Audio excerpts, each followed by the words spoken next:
আমার মৌত কোন স্থানে হবে, কি অবস্থায় হবে।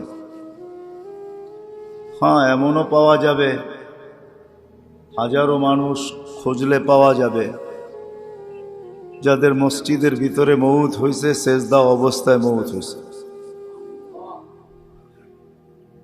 আবার হাজারো মানুষ পাওয়া যাবে এমন অবস্থায়, এমন জায়গায় মৌত হয়েছে যেটাকে আলোচনাও করা যায় না,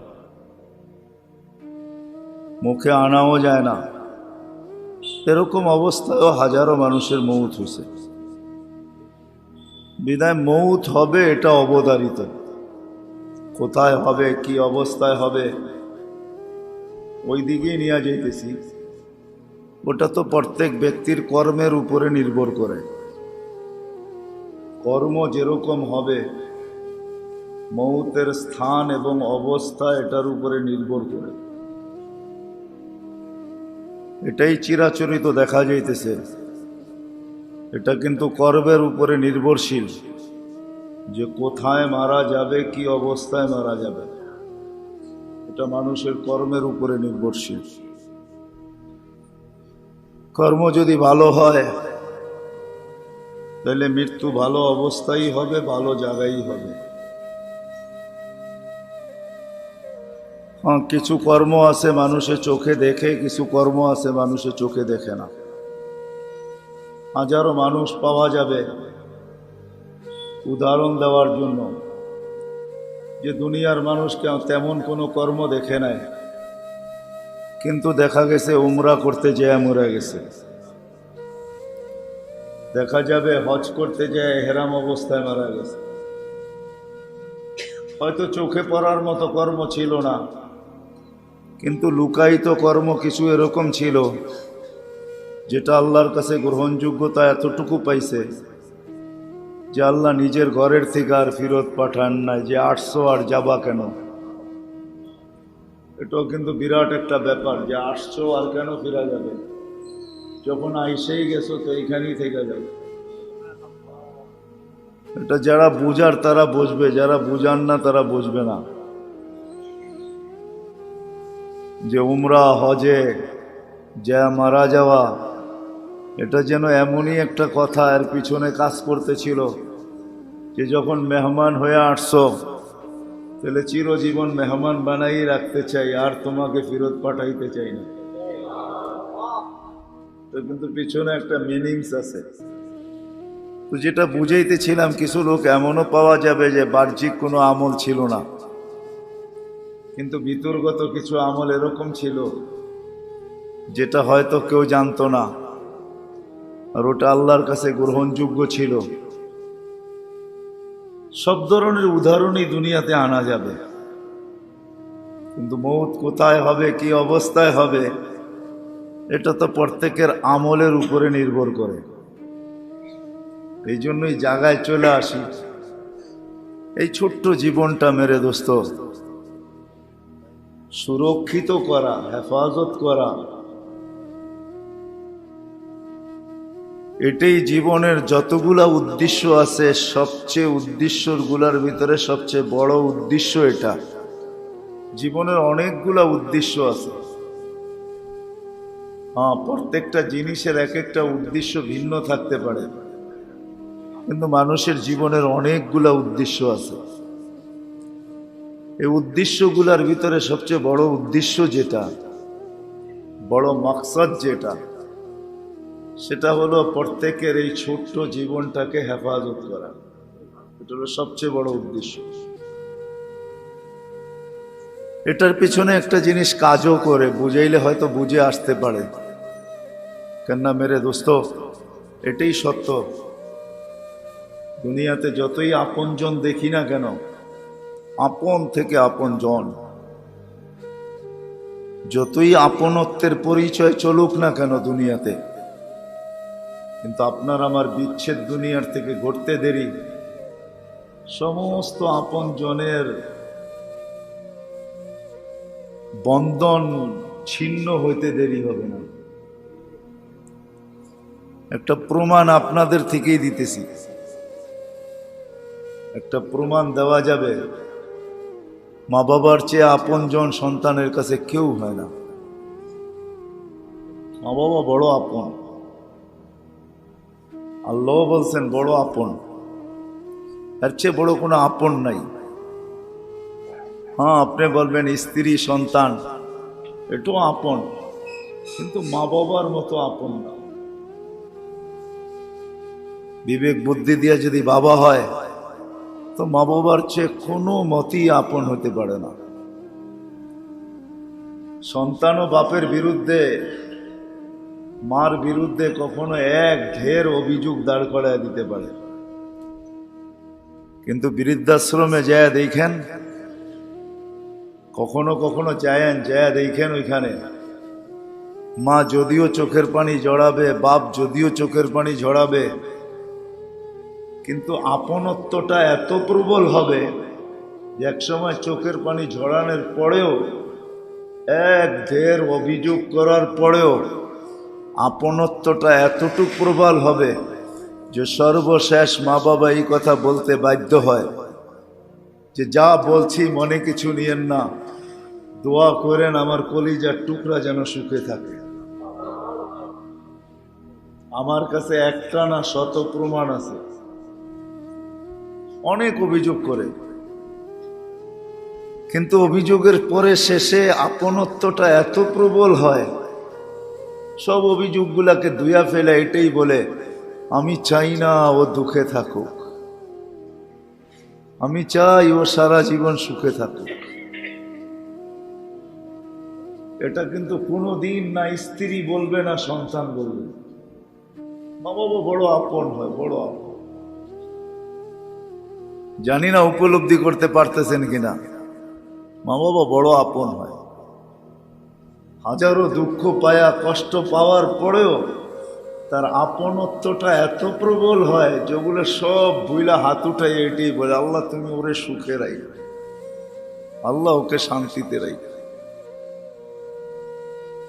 যেটা আমি প্রমাণ দিতেছিলাম আর কি, এই মজমাকে যদি এক্ষণ জিজ্ঞাসা করি যে প্রতিদিন 5 ওয়াক্ত নামাজের পরে সদ ইচ্ছায় আমরা কয়জন এই শব্দটা উচ্চারণ করি যে রব্বির হামহুমা কামা রব্বায়ানি সগীরা?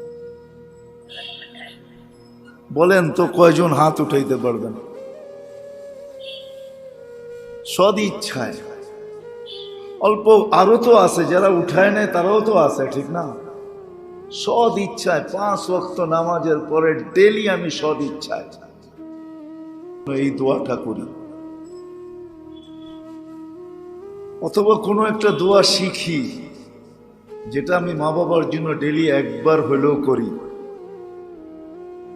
পার্সেন্টেজ আমাদের সমাজে কতজন হবে নামাজের ভিতর থেকে বলেন?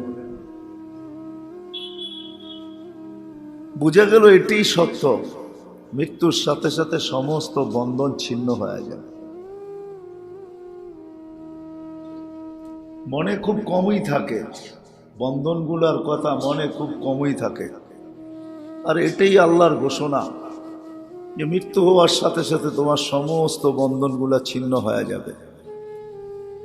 অথচ আমাদের আপনজনরা দুনিয়াতে থাকা অবস্থায় যতটুকু প্রয়োজন না রাখতেন, কসম খোদার, এরা মারা যাওয়ার পরে আমাদের কাছে এরা 100 কোটি গুণ বেশি প্রয়োজন রাখে।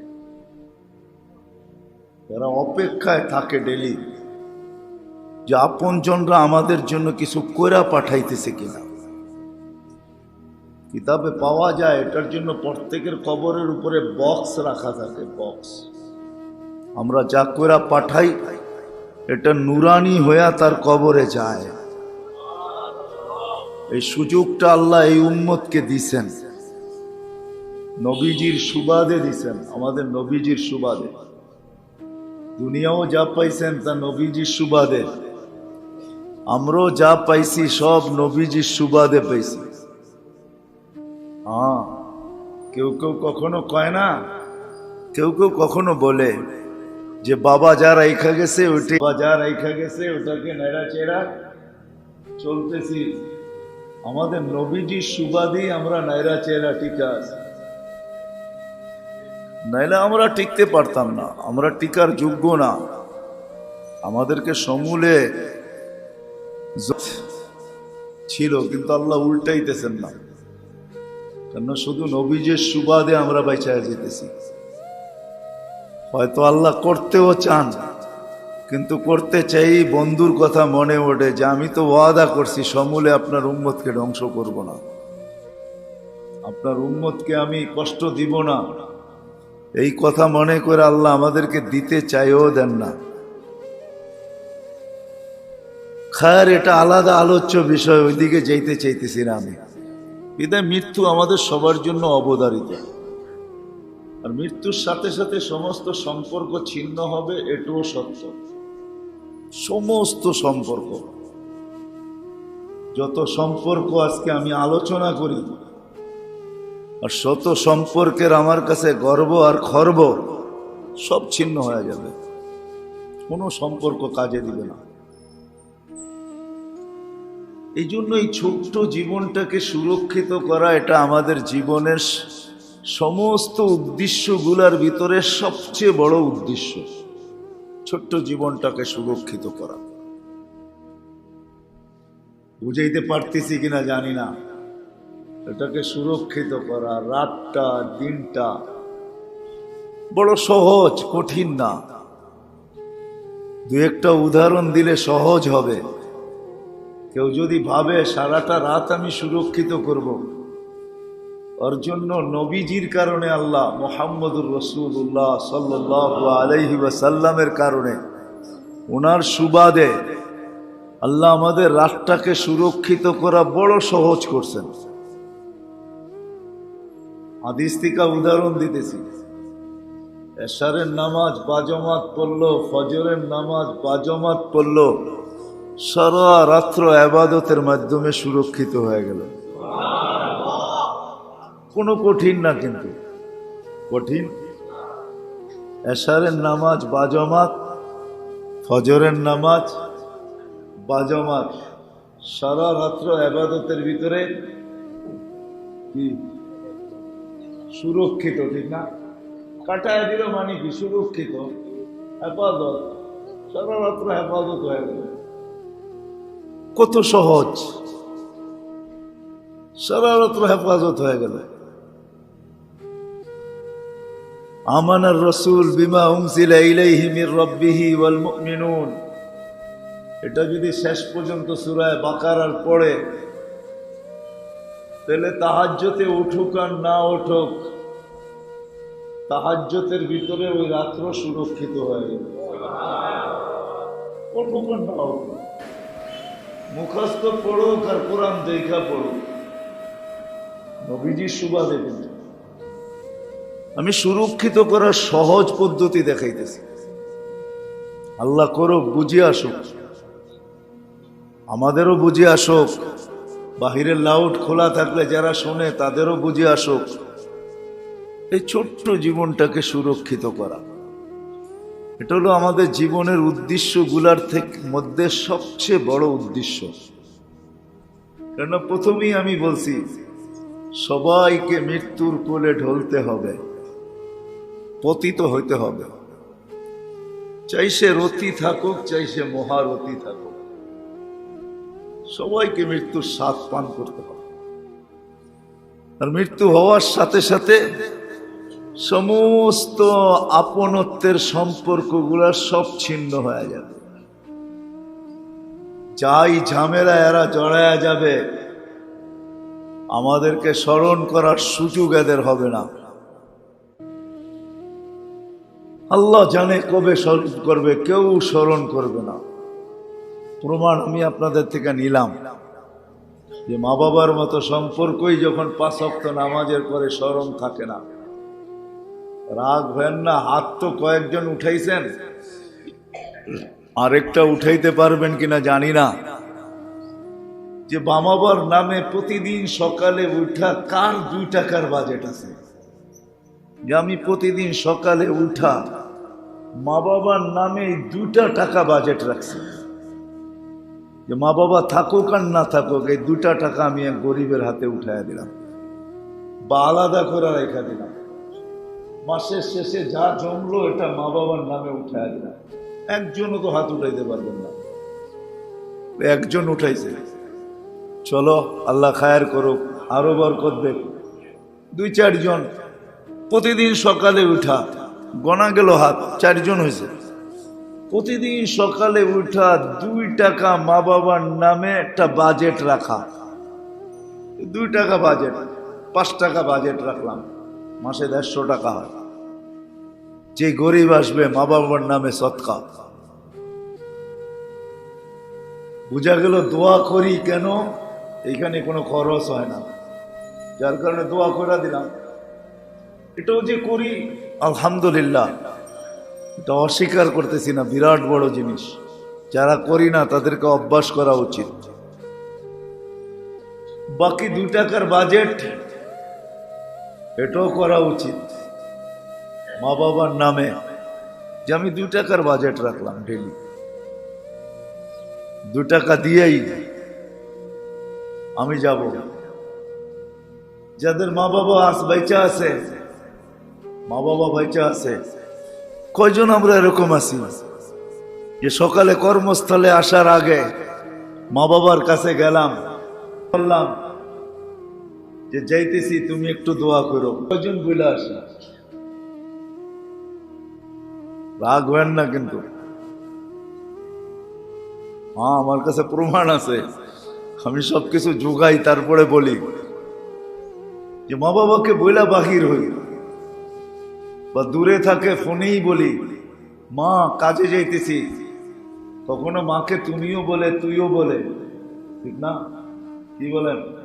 গ্রামের ছেলেবেলে তুইও বলে, এটা মহব্বত একটু বেশি। ছেলেবেলে কোনো ছেলেবেলে মাকে তুইও বলে, চিটাঙ্গের ভাষায় তুই বলে, তুই মা যাইতেছি তুই একটু দোয়া করিস। কেননা মা বাবার হাতের মাঝে আর আল্লাহর মাঝে কোনো পর্দা থাকে না। হ্যাঁ এটা সত্য, মা বাবার দোয়ার মাঝে আল্লাহর মাঝে কোনো পর্দা থাকে না। এটা তো বাইচা থাকতেই আমরা করি না, মরে গেলে কখন করব? খায়ের কথা লম্বা হয়ে যাবে, যা হোক লম্বা হয়ে যাবে। যে 2 টাকার বাজেটও ডেলি রাখি না, ডেলি মা বাবা বাইচা আছে, যে ডেলি এই কথা বলা যাই যে মা যাইতেছি তুমি দোয়া করো, বাবা যাইতেছি তুমি দোয়া করো। এদের দোয়া নিয়ে কর্মস্থলে আসি, এটাও কিন্তু করা উচিত। চলেন একটা টোটকাই বলেন আর দোয়াই বলেন, একটা শিখায়া দিই আপনাদেরকে।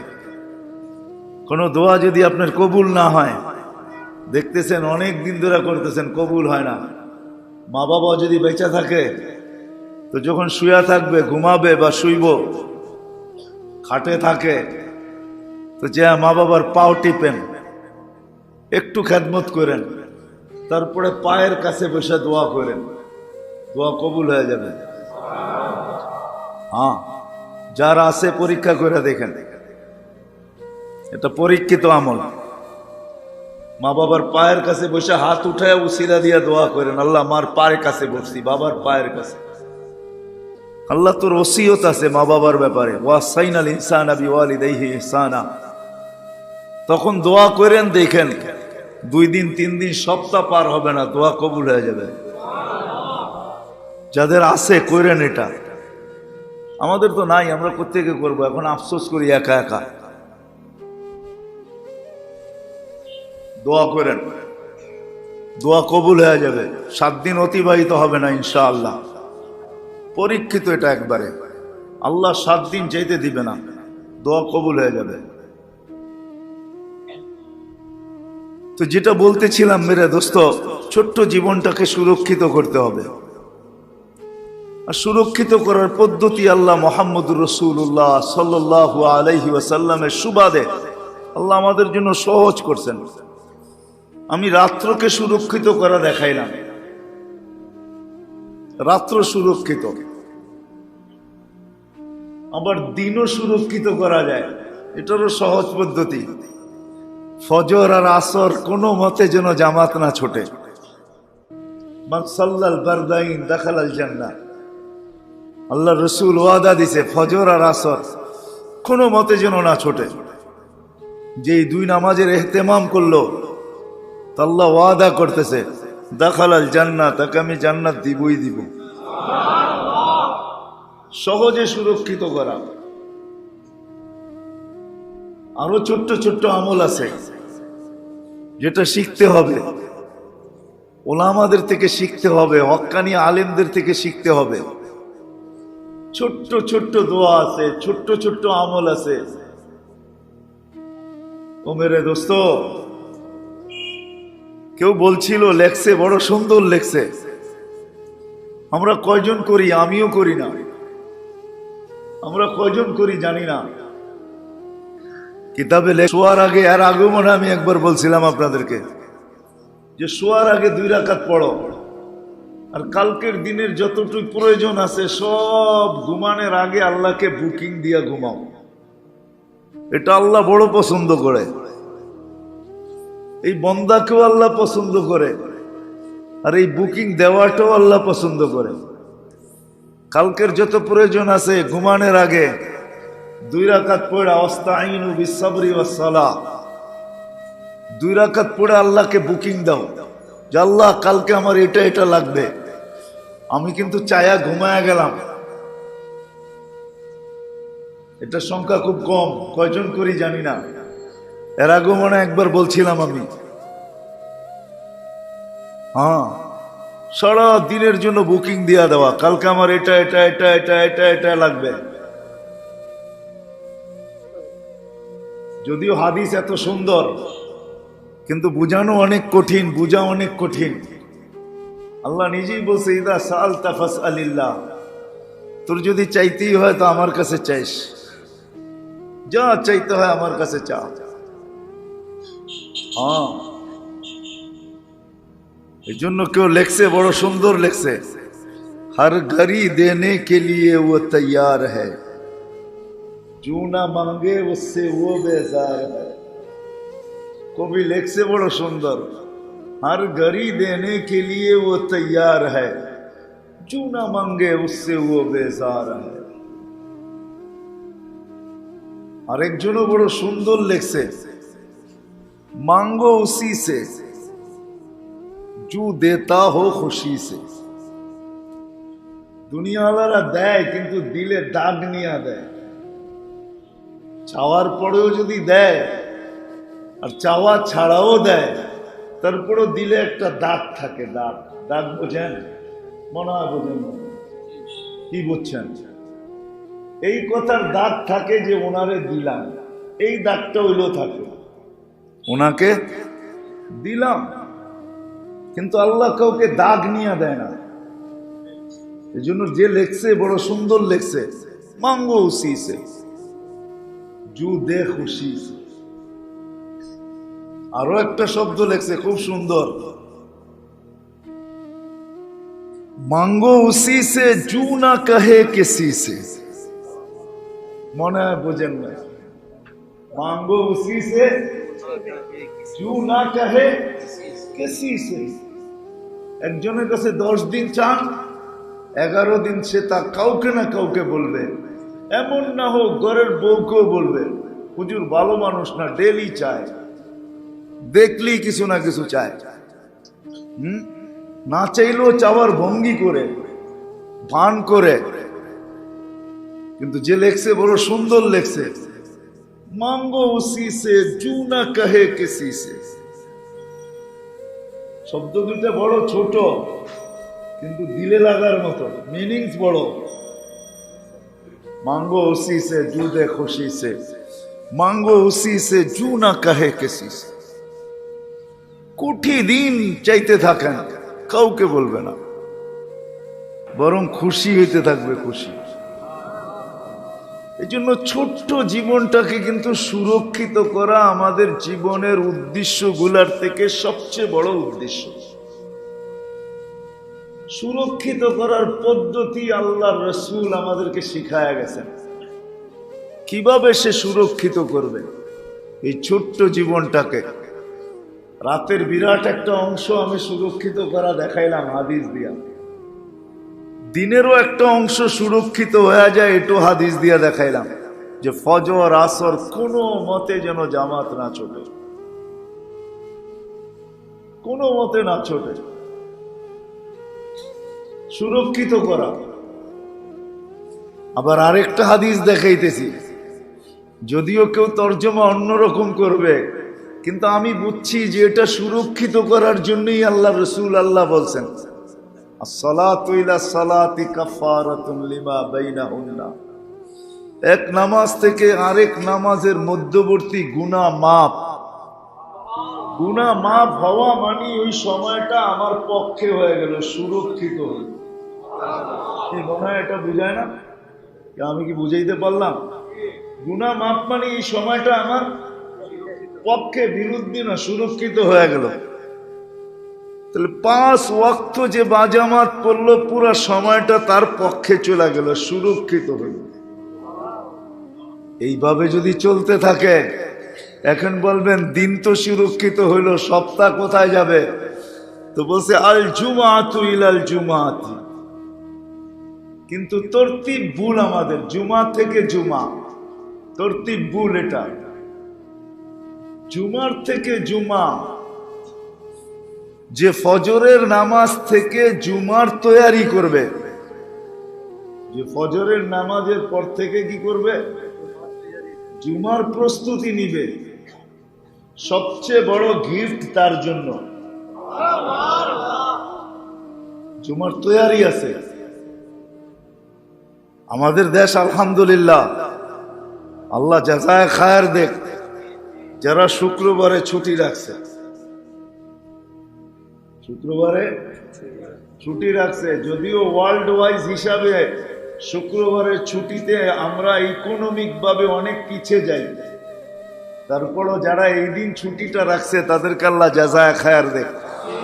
এদের প্রশংসা না করে পারতেছি না। শুক্রবারে কি রাখছে?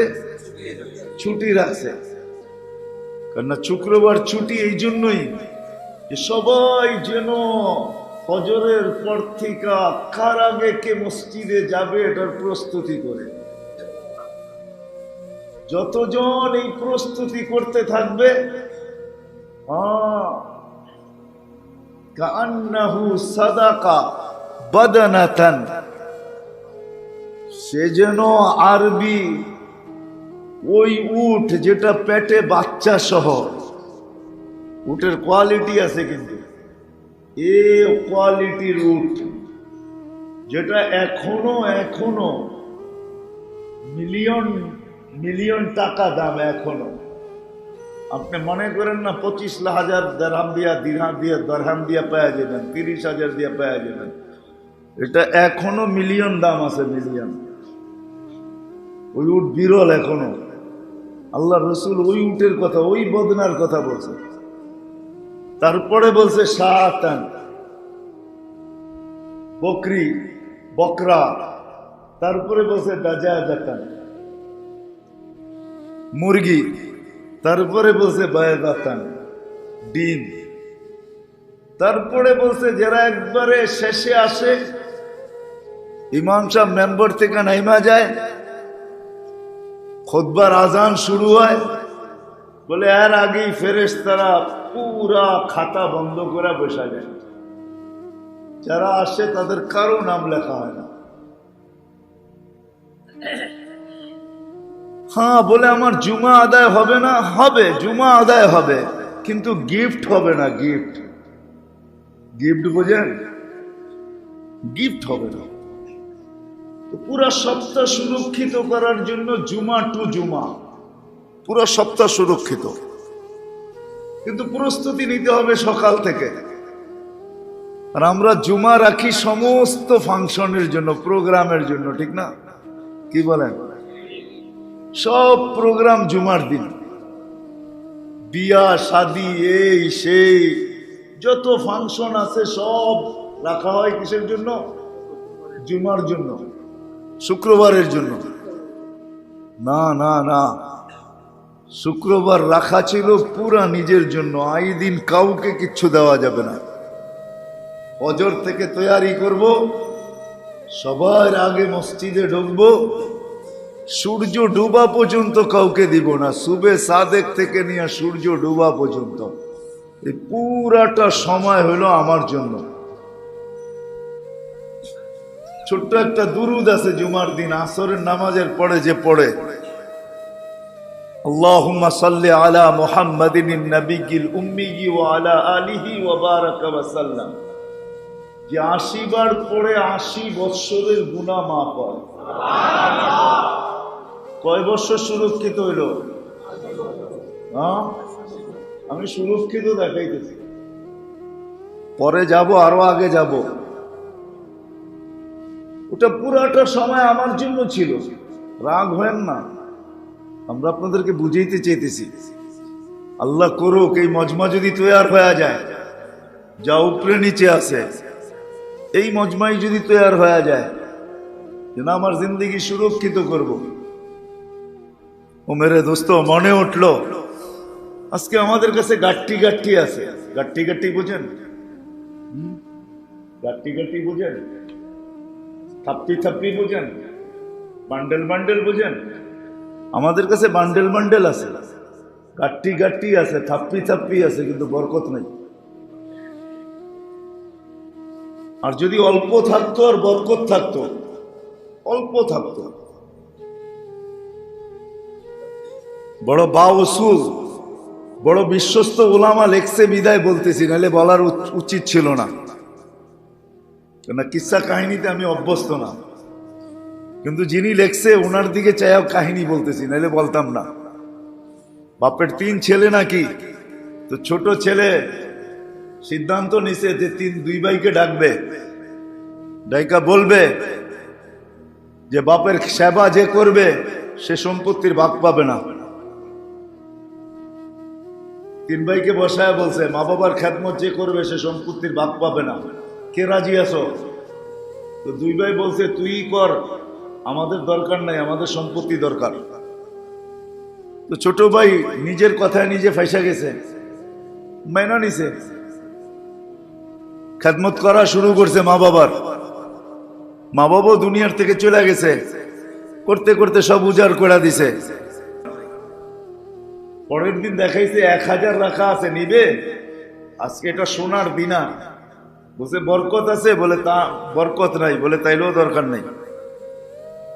বা প্রতিদিনই গড়ালাদেরকে শোনায়, আর গড়ালারা খেপতে থাকে, চুলা জ্বলে না, তুমি 1 লাখও নিলা না, 1000ও নিলা না। পরের দিন স্বপ্নে দেখাইছে যে 1 দিনার আছে, নিবি? বরকত আছে, কয় বিলকুল বরকতে ভরা আছে, কয় নিব। সকালে যায় উঠায় নিয়ে বাজারে গেছে, তো যা দেখতেছে মাসালা বাজার মাছ বিক্রি করতেছে 2টা 1 দিনার, 2টা 1 দিনার। বাজে 2টাই কিনা নিয়ে যাই,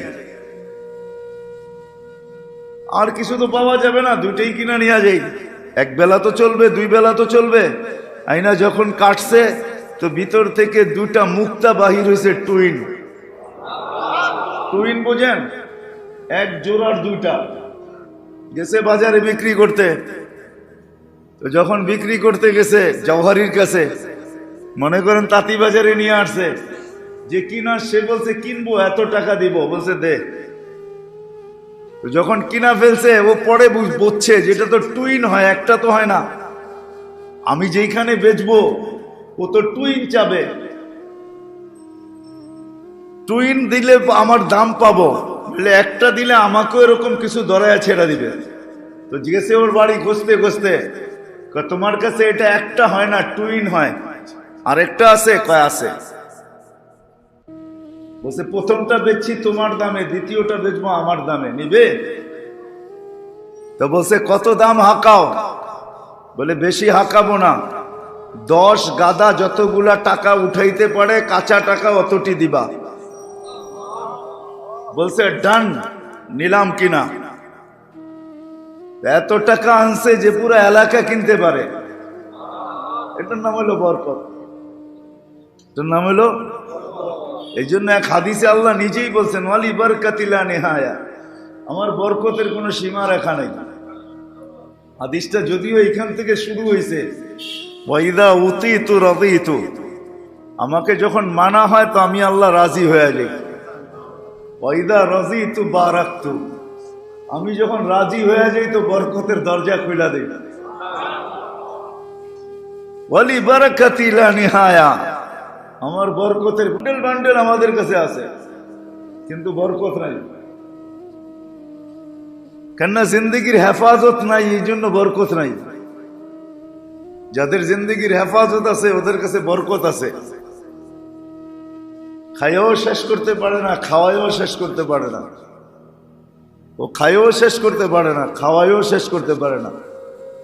আব্দুর রহমান ইবনে আউফ রাদিয়াল্লাহু তাআলা আনহু জীবনে একবার না কয়েকবার পুরা সম্পদ বাইটা দিছে, সদকা কইরা দিছে। আল্লাহ রসুল বলছে, আব্দুর রহমান যত যা কও, তোমার আম্মায় তো প্রথম ছোঁয়াই বরকত নিয়ে আনিছে, কেননা তোমার আম্মার হাতের উপর দিয়ে আমি দুনিয়াতে আসছি, আর তোমার জন্য বরকতের দোয়া করা হয়েছে। বিদায় তুমি যত লুটাইবা তত ডাবল হবে, তত বাড়বে। আর দুনিয়াকে দেখায় দিয়ে গেছেন কিরম বাড়া বাড়ছে। মরার সময় ক্যাশ, উনি যখন দুনিয়ার থেকে বিদায় নেন, ক্যাশ টাকা ছিল 47 লক্ষ কোটি। কত? 47 লক্ষ কোটি। এক দেশের ব্যাংকেও হার মানায় দেয়, এতগুলা ছিল নিজের কাছে জমা, বহুতবার দিয়া দিছেন। যা হোক, আসল জায়গায় যাই, এই ছোট্ট জীবনটার মকসাদের ভিতরে সবচেয়ে বড় মকসাদ এই জীবনটাকে সুরক্ষিত করা। সুরক্ষিত করা দেখাইলাম আমি কয়েকটা। এই জন্য দুইটা জিনিস লাগবে। একটাকে আরবি ভাষায় বলে তাখলিয়া, আমার ভিতর থেকে কিছু অভ্যাস বাহির করতে হবে। আরেকটাকে বলে তাহলিয়া, আমার ভিতরে কিছু অভ্যাস ঢুকাইতে হবে। কিছু জিনিসে আমাকে অভ্যস্ত হইতে হবে, করার ব্যাপারে কিছু জিনিস অভ্যস্ত হইতে হবে, আর ছাড়ার ব্যাপারে কিছু জিনিস অভ্যস্ত হইতে হবে।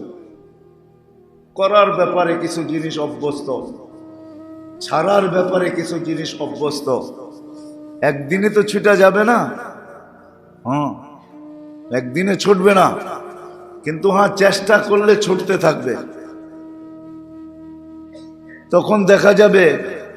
এই জন্যই আল্লাহওয়ালারা বলেন, আল্লাহওয়ালারা এই জন্যই বলেন, এই জন্যই আল্লাহও নিজামুল আওকাত দিছেন। দেখবেন, আমি আপনাদেরকে দেখাইতেছি, ফজরের নামাজের পরে সূর্য উঠলে কি নামাজ,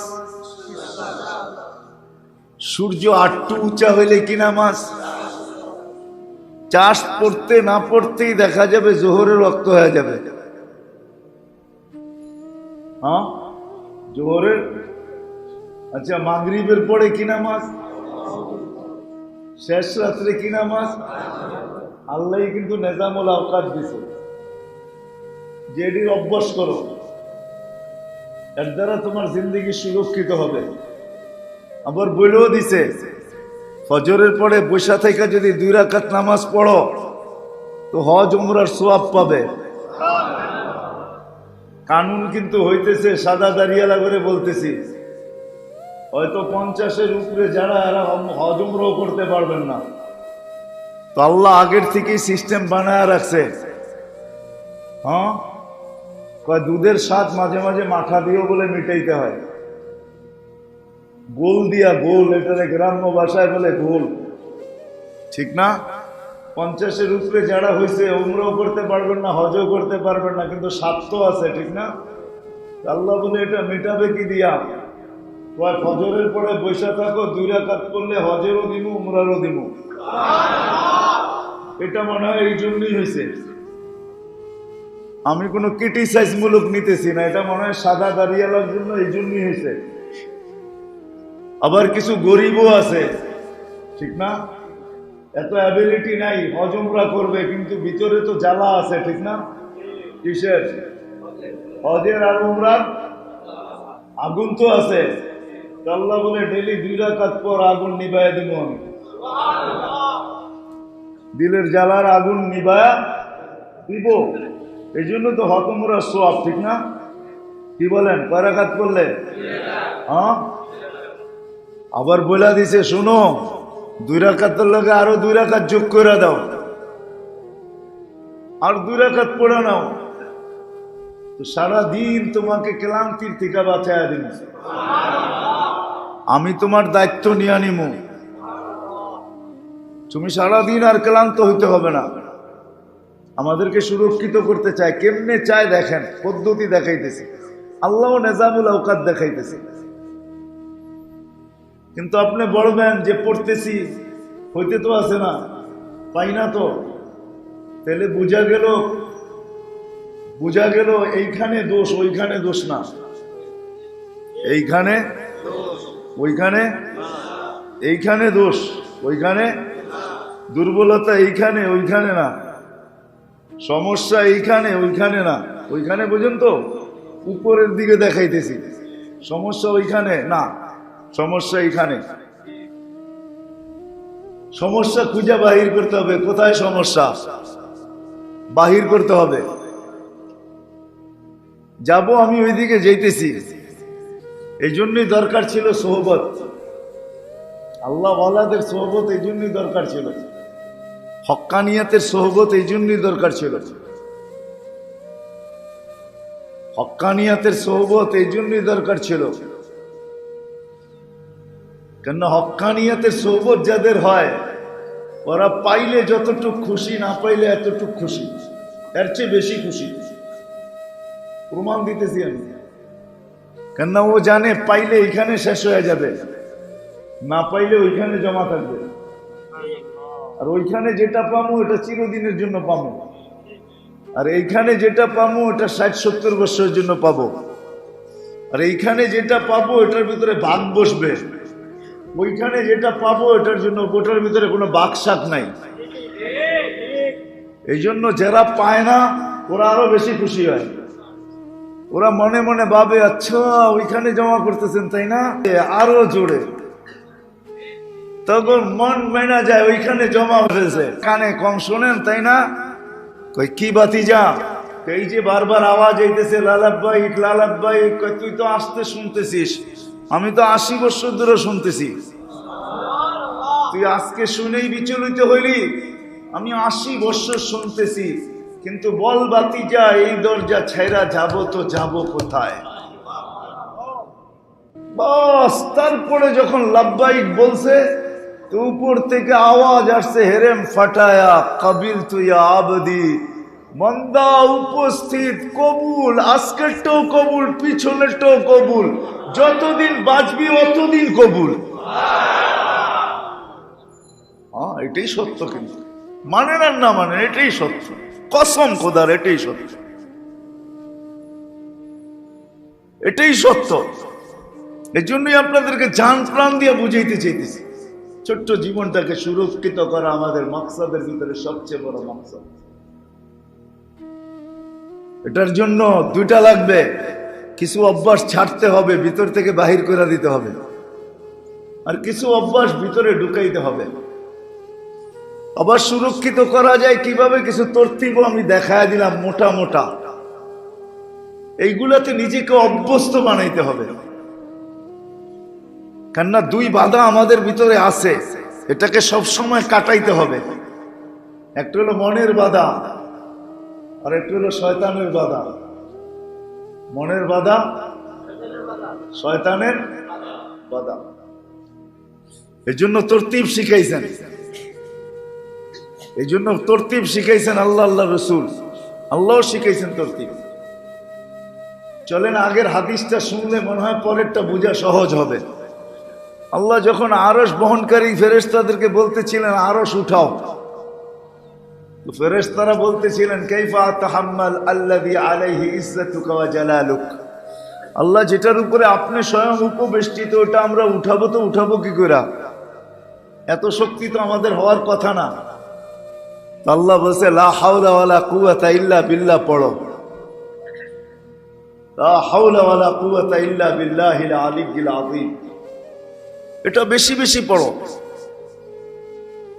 তো ওনাদের তসবিহ দিয়া দিছেন এটা, তো আরশ বহনকারী ফেরেশতা এইটাই পড়তেছেন, আর কিচ্ছু পড়েন না, এটা পড়ে আর পাওয়ার হইতে থাকে। মনে হয় আরেকটা যান্ত্রিক জিনিস দিয়ে বুঝাইলে বুঝে আসবে। এখন কিন্তু নতুন গাড়ি আসতেছে, আইসা গেছে, যেটাকে হাইব্রিড বলে। হাইব্রিড তো হাইব্রিড যদি 40-এর নিচে চালান তো এটা চাক্কার ঘর্ষণের কারণে ব্যাটারি চার্জ হতে থাকবে, আর পেট্রোল খাবে না, পেট্রোল যাবে না, আর ব্যাটারি চার্জেই এটা গাড়ি চলতে থাকবে। 40-এর উপরে যখন উঠাবেন তখন দেখা যাবে অটো তেলে চলে যাবে, কিন্তু ব্যাটারি চার্জ হইতে থাকবে, ব্যাটারিতে পাওয়ার আসতে থাকবে, কিন্তু আপনার তেল খরচ হইতে থাকবে। আবার যখন 40-এর নিচে চলে আসবে তখন আবার তেলের থেকে অটো ব্যাটারিতে চলে আসবে। পাওয়ার ঘর্ষণের মাধ্যমে, চাক্কার মাধ্যমে পাওয়ার হইতেছে। আরশের বহনকারী ফেরেশতাদের পড়তেছে আর পাওয়ার হইতেছে। পাওয়ার আল্লাহর আরশ উঠায় রাখতে পারে। আল্লাহ আমাদেরকে শিখাইছেন কাসরতের সাথে লা হাওলা ওয়ালা কুওয়াতা ইল্লা বিল্লাহ পড়ো। যত বেশি পড়বা, যত বেশি পড়বা, তত বেশি দুই দোকার থেকে বাঁচার সামান তৈরি হবে। শয়তানের দোকার থেকেও বাঁচবে, নফসের দোকার থেকেও বাঁচবে। আবার শিখাইও দিছেন সকালে উঠা 25 বার কমসে কম আউযু বিল্লাহি মিনাশ শাইতানির রাজিম পড়ো, তাইলে ওই দিন আল্লাহ শয়তান থেকে তোমাকে নিরাপদ রাখবে। বাধাও আমাদের আছে, কিন্তু ইনশাআল্লাহ যখন অভ্যাস হয়ে যাবে, বাহির করারটা বাহির করে দিব, ভিতরে আনারটা আনা হবে, নিজামুল আওকাত তৈরি হয়ে যাবে। সময়টা কিভাবে কাটাবো এটা নিজেই নির্ণয় করব। তো ইনশাআল্লাহ একদিন দেখা যাবে সব বাধাগুলা শেষ হয়ে যাবে। তখন দেখা যাবে জীবনের শেষ পর্বে ওই প্রথমে বলছিলাম যে মরবো এটা সত্য, কিন্তু কোথায় মরবো, কি অবস্থায় মরবো, তখন দেখা যাবে এটা আমল দ্বারা নির্ণয় হবে।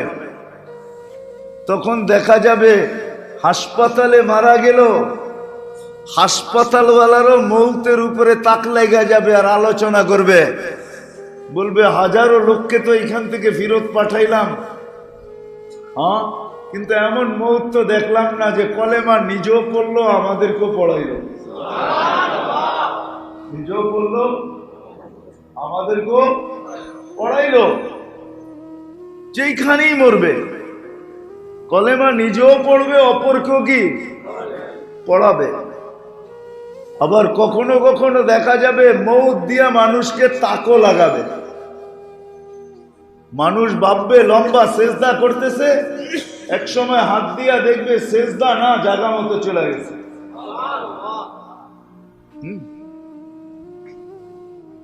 তখন মানুষকে তাক লাগাবে। রোজা রাখবে, দেখা যাবে ইফতার জান্নাতি যে করবে। দুনিয়ালারা আর ইফতার রেডি হবে, কিন্তু তার ইফতার রেডি হবে না, তার ইফতার জান্নাতি রেডি হবে। আছে, কিতাবে আছে, পাওয়া যায়। সুসংবাদ শুনেই ফেলছে।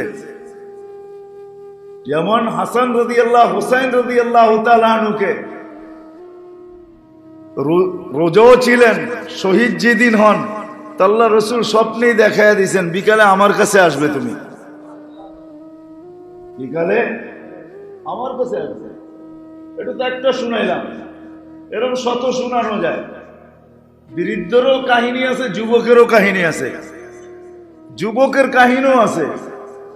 হুর বলছে অপেক্ষা করো, বিকালে ইফতার আমার কাছে করবে। যুবকের কাহিনী কিতাবে লেখা আছে, মোস্তানাদ, বিলকুল সহি কিতাব লেখা আছে। যুবককে হুর বলছে চিন্তা করো না, এখন আমার দিকে হাত বাড়াও না, কেননা দিনের বেলা ঘুমাইতে যেয়া দেখা ফেলছে, আর ঘুমের ভিতরে লাভ দিয়ে ধরতে চাইছে। এখন হাত বাড়াও না, ইফতার রেডি করতেছি, ইফতার আমার কাছে হবে।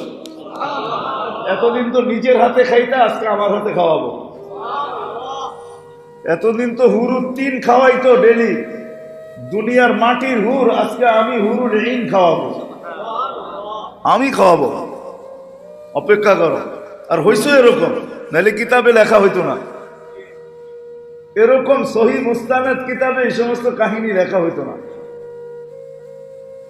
এই জন্য মেরে দোস্ত আসেন হক্কানিয়তের সোয়ায় সোহবতে আল্লাহ ওয়ালা এখনো বাংলাদেশে আছে।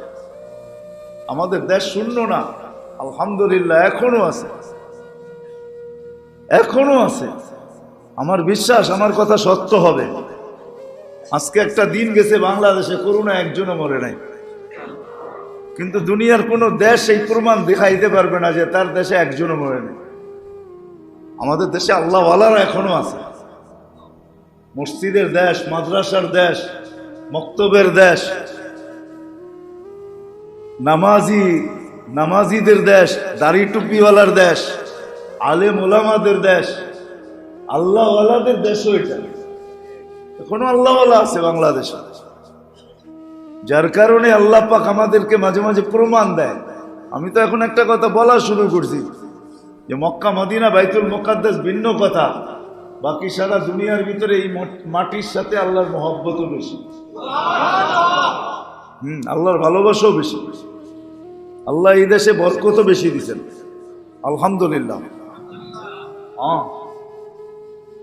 বরকতও বেশি দিচ্ছেন। কোনো দেশের জীবনযাত্রা $200 নিচে নাই, $200 চলে না। কিন্তু বাংলাদেশে আলহামদুলিল্লাহ 1000, 1200, 15,000 টাকা বেতন পায় ভালো চলে।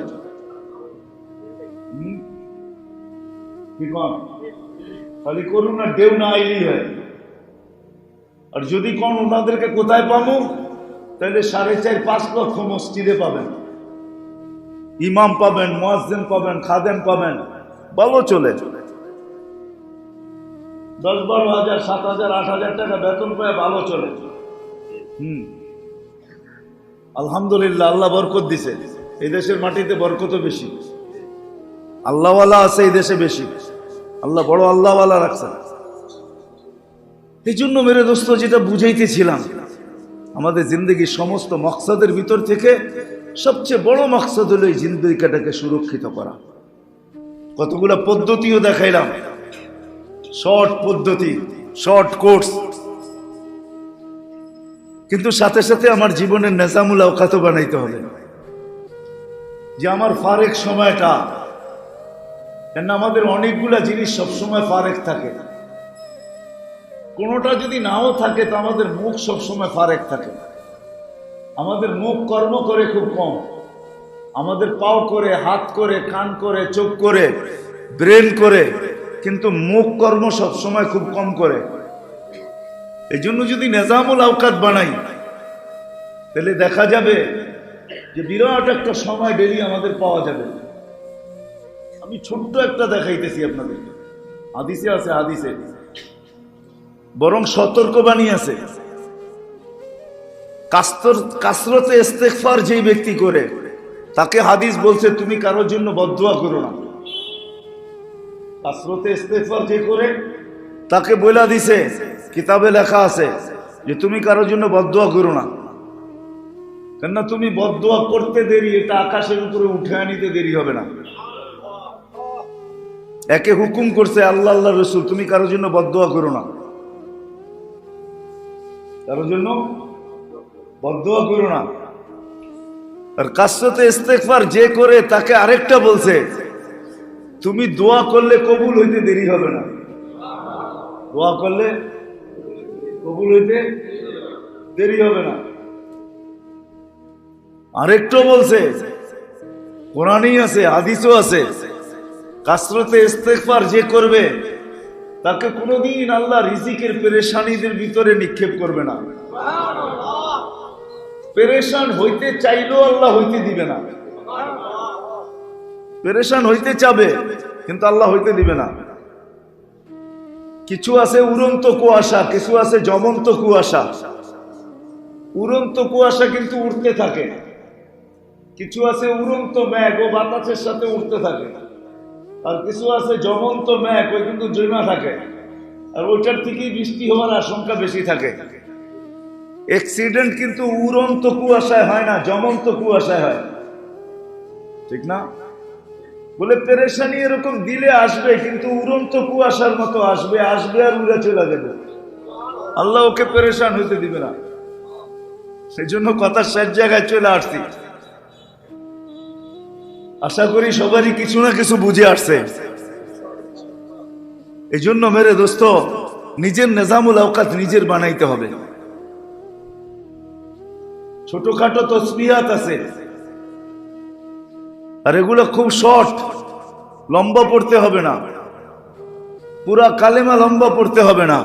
লা ইলাহা ইল্লাল্লাহ, মাঝে মাঝে মুহাম্মাদুর রাসূলুল্লাহ, অথবা 100 বারে একবার ডেলি পড়ার অভ্যস্ত করেন।